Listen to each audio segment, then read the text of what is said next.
যখন এই সমস্ত কথা অন্তরের মধ্যে চলে আসবে, তখন ওই উম্মতটা যেন বলে আমানতু বিল্লাহি ওয়া রাসূলিহি, আমি আল্লাহ এবং আল্লাহর রাসূলের উপরে ঈমান নিয়ে আসলাম। তাহলে যখন আমাদের অন্তরের মধ্যে এই খটকাগুলো আসবে, তখন আমরা বলবো আমানতু বিল্লাহি ওয়া রাসূলিহি, তখন বলবো আমানতু বিল্লাহ, আমি আল্লাহ এবং আল্লাহর রাসূলের উপর ঈমান নিয়ে আসলাম। এই সমস্ত অন্তরের মধ্যে এই সমস্ত নফরাতি জিনিস, নাপাকি জিনিসগুলো ঢেলে দেয় শয়তান। কে? মিস্টার ইবলিস। এই সমস্ত কল্পনা জল্পনা ভাসিয়ে দেন, অন্তরের মধ্যে উত্তোলন করে ওই শয়তান। আমাদের অন্তরের মধ্যে খটকা লাগে কি লাগে না? ইসলামকে নিয়ে, আল্লাহকে নিয়ে, নবীকে নিয়ে, সাহাবা ইকরামদেরকে নিয়ে খটকা লাগে না? মনের মধ্যে আসে না? এই যে অনেকে প্রশ্ন করেন, আমার মনের মধ্যে অনেক খটকা লাগে আল্লাহকে নিয়ে, রাসূলকে নিয়ে, সাহাবা ইকরামদেরকে নিয়ে, আমাদের কি গুনাহ হবে? আল্লাহর নবীর হাদিস থেকে শুনিয়ে আসেন। হযরত আবু হুরায়রার বর্ণনা, বিশ্ব নবী বললেন, ওয়া নবী হুরায়রা রাদিয়াল্লাহু তাআলা আনহু قال قال رسول الله صلى الله عليه وسلم إن الله تجاوز عن أمتي ما وسوست به صدرها ما لم تعمل به أو تتكلم। আমার উম্মতের অন্তরের মধ্যে যে খটকাগুলো চলে আসে, যে খটকাগুলো লাগে ইসলামকে নিয়ে, নবীকে নিয়ে, আল্লাহকে নিয়ে, যে খটকাগুলো আমার উম্মতের অন্তরের মধ্যে লাগে, আল্লাহ ওই সমস্ত খটকার গুনাহ লেখেন না, বরং আল্লাহ সেই খটকাগুলোকে মাফ করে দিয়েছেন। কতক্ষণ পর্যন্ত মাফ করলেন? আমার উম্মতেরা যতক্ষণ পর্যন্ত মালাম তা'মাল বিহি আও তাতাকাল্লাম, যতক্ষণ পর্যন্ত আমার উম্মতেরা এই সমস্ত বিষয়কে কথার দ্বারা প্রকাশ করবে না অথবা কাজের দ্বারা প্রকাশ করবে না, ততক্ষণ পর্যন্ত আমার আল্লাহ উম্মতদেরকে মাফ ঘোষণা করে দিয়েছে। আপনি যদি এই বিষয়গুলো মনের মধ্যে যা আসে, আল্লাহকে নিয়ে খটকা লাগে, নবীকে নিয়ে খটকা লাগে, সাহাবা ইকরামদেরকে নিয়ে খটকা লাগে, এই খটকাগুলো যদি কথার দ্বারা প্রকাশ করে ফেলেন, তাহলে আপনি তো মুসলমানই নন, আপনি বেঈমান। এই খটকাগুলো যদি কাজের দ্বারা প্রকাশ করে ফেলেন, তাহলে তো আপনার ঈমান থাকবে না। যতক্ষণ পর্যন্ত আমার উম্মতেরা এই সমস্ত বিষয়গুলোকে কথার দ্বারা অথবা কাজের দ্বারা পরিণত না করবে, ততক্ষণ পর্যন্ত রব্বে কারীম তাকে মাফ ঘোষণা করে দিয়েছেন। এখন প্রশ্ন হলো, এই সমস্ত খটকাগুলো অন্তরের মধ্যে আসলে আমাদের করণীয় কি? এই সমস্ত খটকা যখন অন্তরের মধ্যে চলে আসবে, তখন আমাদের করণীয় হলো আল্লাহর রাসূলের আরেকটা হাদিস থেকে জেনে নেই। ওয়া নবী হুরায়রা রাদিয়াল্লাহু তাআলা আনহু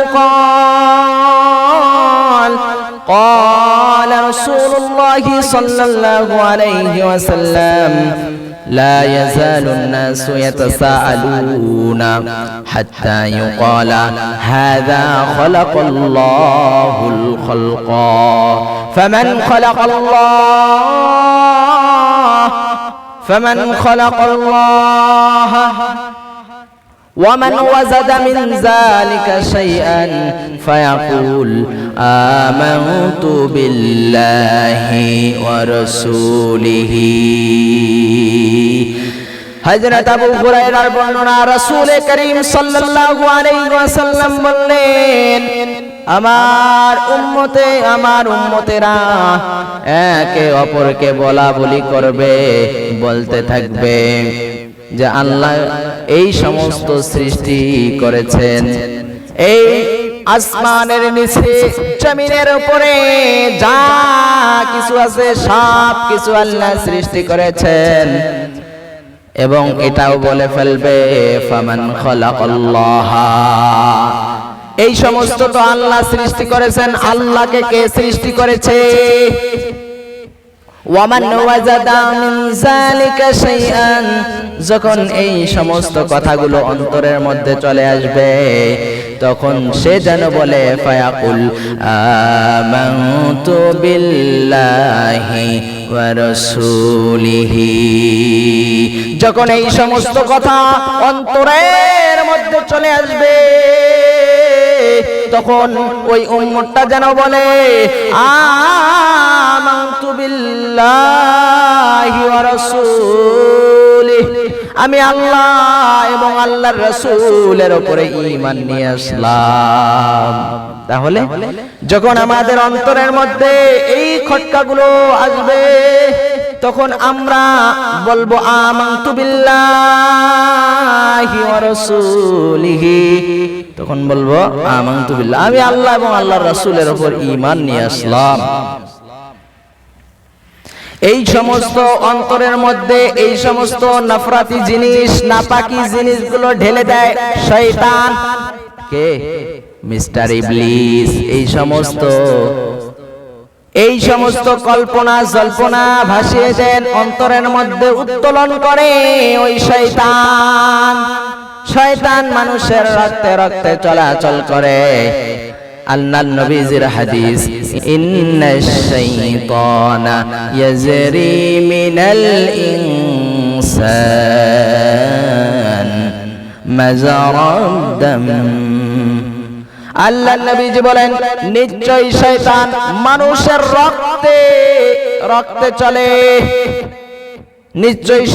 নিশ্চয়ই শয়তান মানুষের দেহের মধ্যে রক্তে রক্তে শয়তান চলাচল করে। আমরা যখন ছোট্টবেলায় মা যখন জন্ম দিয়েছেন তখন থেকেই শয়তান আমাদের স্পর্শ করেছে। সন্তান যখন জন্মগ্রহণ করেন তখন শয়তান এসে খোঁচা দেয়। আল্লাহর নবীজি বললেন, মা মিন বনি আদম মাউলুদুন হিনা ইউলাদু ফায়াস্তাগিলু সারিখান মিন মাসিশ শাইতান। পৃথিবীর মধ্যে এমন কোন আদম সন্তান নাই যাকে শয়তান স্পর্শ করে নাই, যাকে শয়তান জন্মের সময় স্পর্শ করে নাই। পৃথিবীর যত মানুষ আছে সবাইকে শয়তান স্পর্শ করেছে। কোথায় কোথায়? জন্মের সময় মা যখন প্রসব করেছে তখন শয়তান এসে তোমাকে খোঁচা দিয়েছে। হিনা ইউলাদু ফায়াস্তাহিল্লু সারিখাম মিন মাসিশ শাইতান। শয়তান খোঁচা দিয়েছে, তুমি ওয়া ওয়া করে কেঁদে উঠেছো।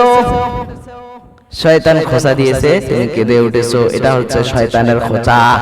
শয়তান যখন সন্তান জন্মগ্রহণ করে শয়তান আসে, আসার পরে মিস্টার ইবলিস আসার পরে ওই সন্তানটাকে গুনাহের কাজের দিকে উদ্বুদ্ধ করে। ওই সময় সন্তানটার অন্তরে পৃথিবীর যত মায়া মমতা ভালোবাসা নম্র ভদ্রতা সব কিছু ঢুকিয়ে দিয়েছেন যিনি তিনি কে। ওই সন্তানটার অন্তর নরম থাকার কারণে শয়তান তাকে খারাপ কাজের দিকে ডাকার কারণে যখন শয়তান তাকে খারাপ কাজের দিকে ডাকে তার মনের মধ্যে খোঁচা লাগে, সে সহ্য করতে পারে না, তখন কেঁদে উঠে। তাহলে শয়তান আমাদের জন্মের পর থেকে আমাদের সাথে লেগে আছে।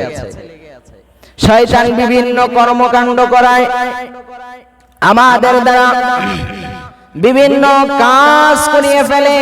খারাপ কাজগুলো শয়তান আমাদের দ্বারা করায়। আল্লাহ বললেন, বান্দা এই শয়তানের খপ্পরে পড়ে যত গুনাহ করেছো, আমি মাওলার কাছে যদি এই গুনাহগুলো করার কারণে তওবা করো, তাহলে আমি আল্লাহ তোর সব গুনাহগুলো মাফ করে দিব। আল্লাহর কাছে তওবা করবেন, আল্লাহ শয়তান ধোঁকা দিয়েছে, চাই গুনাহ করে ফেলেছি, আল্লাহ মাফ করে দিবেন, ঠিক না বেঠিক? আল্লাহ যদি ওই বনি ইসরাইলের জামানার এক লোক ছিল যে নাকি একটা নয় দুইটা নয় 99টা হত্যা করেছে। কয়টা? 99টা হত্যা করেছে। একটা নয় দুইটা নয় 99টা হত্যা করে ফেলেছে। 99টা হত্যা করার পরে বান্দার অন্তরের মধ্যে আল্লাহর ভয় ঢুকে গেছে। আল্লাহর ভয় যখন আল্লাহর ভয় ঢুকে গেছে, মানুষদেরকে বলতেছে, ভাই আমাকে এমন লোকের সন্ধান দিন যার কাছে গেলে আমি বুঝতে পারবো, যার কাছে গেলে আমি জানতে পারবো এই গুনাহ যে করে ফেলেছি আল্লাহ আমাকে মাফ করবেন কিনা। 99টা হত্যা করার পরে বান্দা যখন আল্লাহর তালাশে বেরিয়েছে, আল্লাহ তার অন্তরের মধ্যে ভয় ঢুকিয়ে দিয়েছে। কি ঢুকিয়ে দিয়েছে? ভয় ঢুকিয়ে দিয়েছে। এই জন্য সে কবরের ভয় করে, আখিরাতের ভয় করে, পরকালের চিন্তা করে। গ্রামের লোকেদেরকে বলতেছে, ও ভাই আমাকে বলেন এমন লোকের সন্ধান দিন যার কাছে গেলে আমার গুনাহ মাফ করাইতে পারবো। লোকেরা একজন লোককে দেখায় দিলেন, একজন আলেমকে দেখায় দিলেন, পাদ্রীকে দেখায় দিলেন। ওই পাদ্রীর কাছে চলে গেল। যাওয়ার পরে পাদ্রীকে ডাক দিয়ে বলতেছেন, ও পাদ্রী বাড়িতে আসনি? বলে লাব্বাইক, হ্যাঁ আমি বাড়িতে আছি।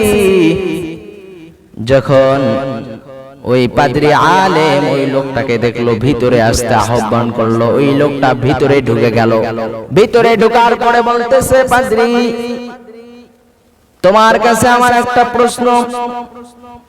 আমি একটা নয় দুইটা নয় তিনটা নয় 99টা হত্যা করে ফেলেছি।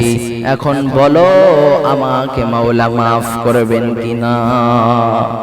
পাদ্রী যখন এই কথা শুনেছে, পাদ্রী চমকে উঠেছে, লাফ দিয়ে উঠেছে। পাদ্রী লাফ দিয়ে উঠে বলে, হায় হায় কি কও? কয়টা? কয় 99টা। কয় মাফ হইতো না? 99টা হত্যা করছো, আল্লাহ ক্ষমা করবেন না।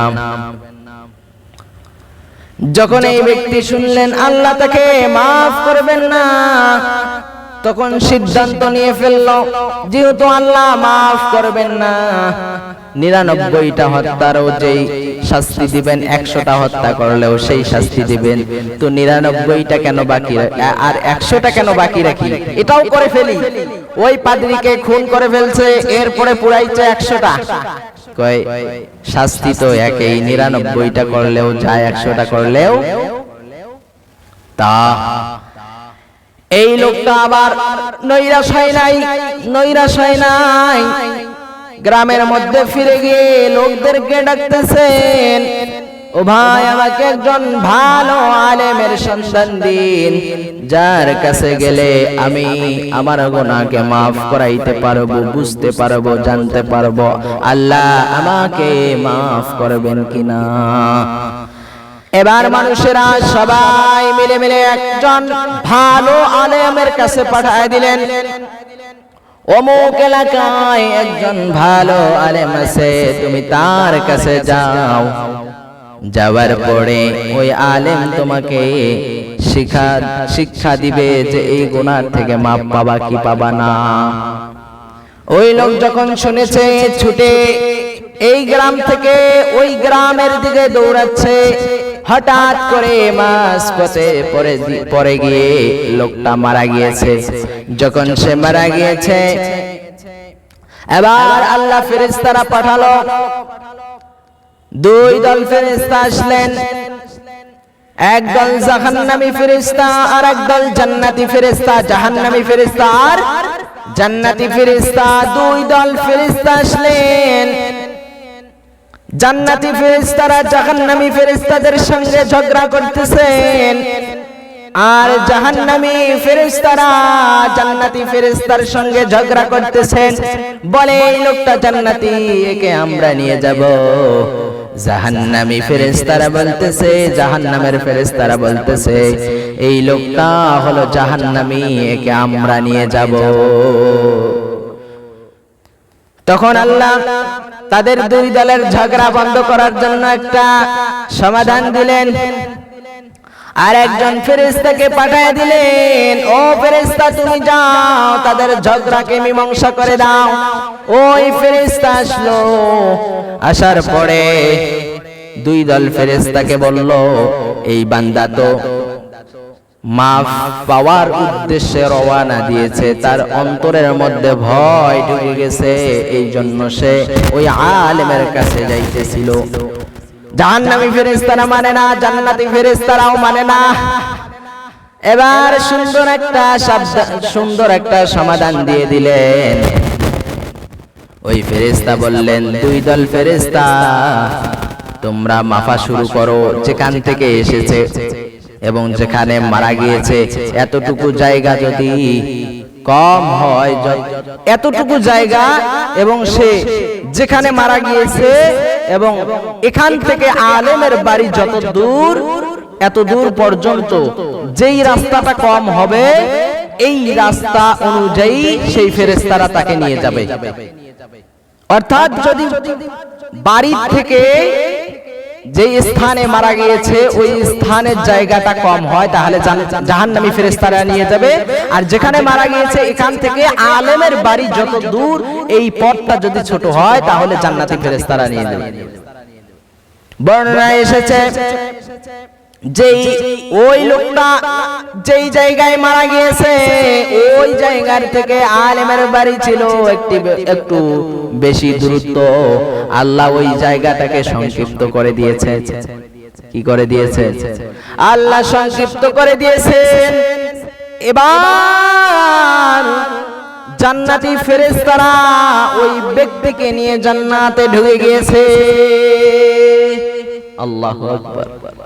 এজন্য যদি তাওবার মতো তাওবা করেন তাহলে মাফ করে দিবেন যিনি, তিনি কে? এজন্য আমাদের দ্বারা যত গুনাহ হয়, যত গুনাহ করি না কেন, যদি আল্লাহর কাছে মাফ চাই তাহলে মাফ করে দিবেন আল্লাহ। যত বড়ই গুনাহ হোক না কেন মাফ করে দিবেন আল্লাহ। আল্লাহ বলেন, কুল ইয়া ইবাদিয়াল্লাযীনা আসরাফু আলা আনফুসিহিম লা তাকনাতু মির রাহমাতিল্লাহ। আল্লাহ সুবহানাহু ওয়া তাআলা বলেন, বান্দা তুমি তোমার নিজের উপরে জুলুম করে ফেলেছো,